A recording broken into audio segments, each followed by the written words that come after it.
Bulletin లో breaking చూస్తున్నాం. TDP నేత Vijayawada central sitting MLA Bonda ఉమాపై కేసు నమోదైంది. వైసీపీ అభ్యర్థులు పొట్లూరి వరప్రసాద్, మల్లాది విష్ణు తరపున పారిశ్రామికవేత్త కోగంటి సత్యం గతంలో ఎన్నికల ప్రచారం నిర్వహించారు.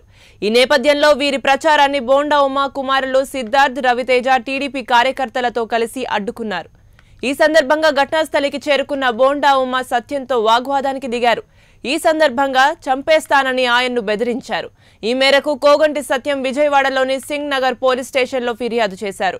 మరోవైపు కోగంటి సత్యం ఫిర్యాదు మేరకు ఐపీసీ సెక్షన్ 3,41,506 కింద కేసు నమోదు చేసిన పోలీసులు దర్యాప్తు చేస్తున్నారు.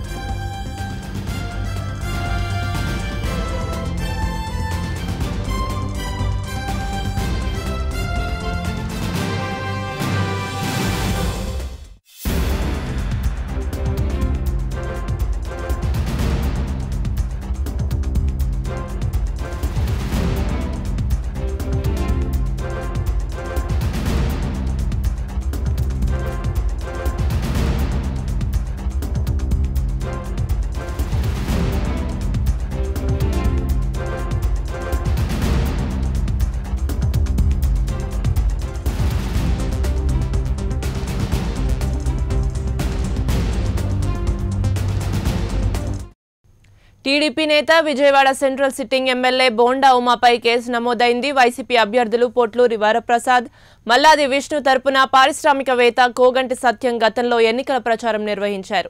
ఈ నేపథ్యంలో వీరి ప్రచారాన్ని బోండా ఉమా కుమారులు సిద్ధార్థ్, రవితేజ టీడీపీ కార్యకర్తలతో కలిసి అడ్డుకున్నారు. ఈ సందర్భంగా ఘటనాస్థలికి చేరుకున్న బోండా ఉమా సత్యంతో వాగ్వాదానికి దిగారు.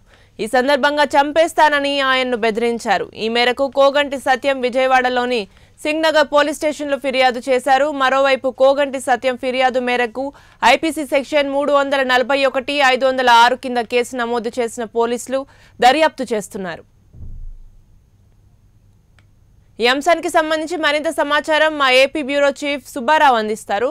సుబ్బారావు, చెప్పండి, TDP sitting MLA bonda Uma పైన కేసు నమోదు అయినట్లు తెలుస్తోంది. దీనిపై మీ వద్దున్న సమాచారం ఏంటి? Thank you Madhuri. Sitting MLA TDP అభ్యర్థి విజయవాడ సెంట్రల్ టీడీపీ అభ్యర్థి బోండా ఉమా పైన నిన్న ఉదయం కేసు నమోదైంది. ఎన్నికల ప్రచార కార్యక్రమంలో భాగంగా వైకాపా తరఫున విజయవాడలోని పారిశ్రామికవేత్త కోగంటి సత్యం విస్తృతంగా ప్రచారం చేశారు. అందులో భాగంగా కోగంటి సత్యము రామకృష్ణాపురంలో ప్రచారం చేసి ఒక సెంటర్ లో మాట్లాడుతూ ఉండగా అక్కడ చేరుకున్నటువంటి టీడీపీ అభ్యర్థి బోండా ఉమా కుమారులు సిద్ధార్థ్, రాఘవ్ కొంతమంది అంచెలతో కలిసి రావడం జరిగింది. ఆ సమయంలో అక్కడ వైకాపా మీటింగ్ జరుగుతున్నప్పుడు కూడా వైకాపా మీటింగ్ ఏమాత్రం కలుసుకోకుండా పక్కనే పెద్ద ఎత్తున లౌడ్ స్పీకర్లు పెంచడము, కార్లను చుట్టుముట్టడం ఏం జరిగింది. కొద్దిసేపటి తర్వాత బోండా ఉమా వాహనము బోండా ఉమా కూడా అక్కడ ప్రార్థన జరిగింది. అక్కడే ఒక రకమైనటువంటి ఉద్రిక్తమైనటువంటి వాతావరణాలు పొంది కోగంటి సత్యం చుట్టూ కూడా ముట్టడము, కోగంటి సత్యం పైన తీవ్ర స్థాయిలో విమర్శలు చేసిన నేపథ్యం. దీంతో కోగంటి సత్యం అక్కడ పరిస్థితిని గమనించి కొంత సంయమనంగా ఉండడం జరిగింది. అదే సమయంలో పోలీసులు కూడా అక్కడ చేరుకునే పరిస్థితి ఉంది.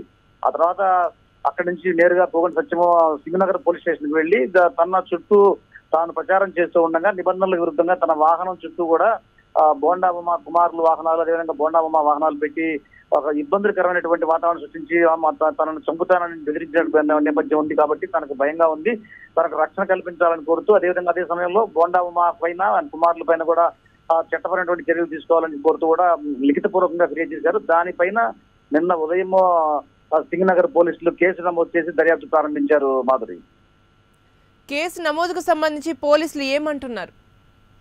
అంటే పోలీసులు అయితే కనుక చెప్తా ఉన్నారు మాధురి, ఏదైతే ఫిర్యాదు వచ్చిందో ఆ ఫిర్యాదు మేరకు కొన్ని విజువల్స్ కూడా మాకు సబ్మిట్ చేయడం తెలియదు కాబట్టి మేము కేసు నమోదు చేసి దర్యాప్తు చేస్తున్నాము. దర్యాప్తులో వాస్తవాలు ఏంటనేది మేము వెల్లడిస్తామని చెప్పి పోలీసులు చెప్పడం జరుగుతుంది. Madhuri, okay, right, thank you.